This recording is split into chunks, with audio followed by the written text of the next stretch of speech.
کسی کو لاوارث مت سمجھو۔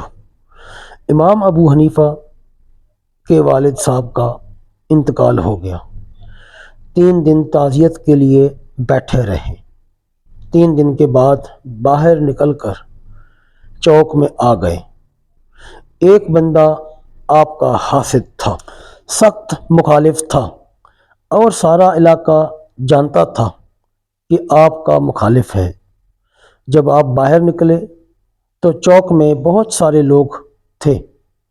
وہ بھی سامنے سے آیا، السلام علیکم کے بعد کہنے لگا، ابو حنیفہ، سنا ہے آپ کے والد انتقال کر گئے ہیں؟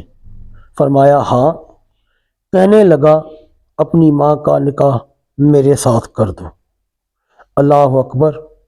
ایسا سخت جملہ کہ وہ انسان کی نیند میں سوراخ کر دیتا ہے، انسان سو نہیں پاتا۔ آپ کھڑے رہے۔ جملہ سخت تھا مگر بات تو شرعی تھی، غیر شرعی تو نہیں تھی۔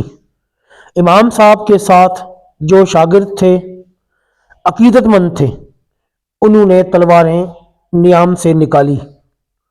آپ رحمۃ اللہ علیہ نے فرمایا، چپ کر جاؤ، ہم کوئی لاوارث تو نہیں ہیں۔ حضرت امام ابو حنیفہ رحمۃ اللہ علیہ نے ساری ہمت سمیٹی، آنکھ میں آنسو جو چمکے تو ان کو بھی دامن میں سمیٹ لیا۔ ہمت جمع کر کے کہنے لگے، میاں، تم نے کہا ہے میں اپنی ماں کا نکاح تیرے ساتھ کر لوں، تو عدت گزر لینے دے۔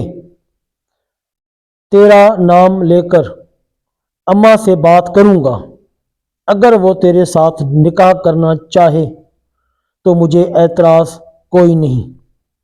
یہ کہہ کر اپنے دوستوں کے بازو تھامے اگلے چوک میں گئے۔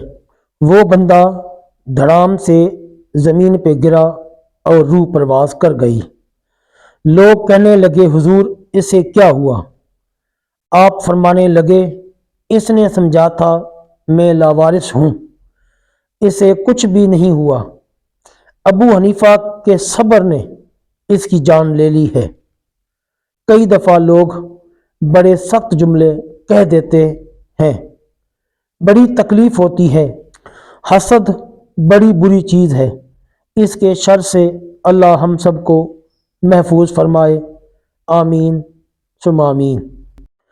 دوستو، اگر آپ کو ہماری یہ ویڈیو پسند آئی ہو تو چینل کو لائک اور سبسکرائب کر دیں اور بیل آئیکن کو بھی پریس کر دیں۔ جزاک اللہ۔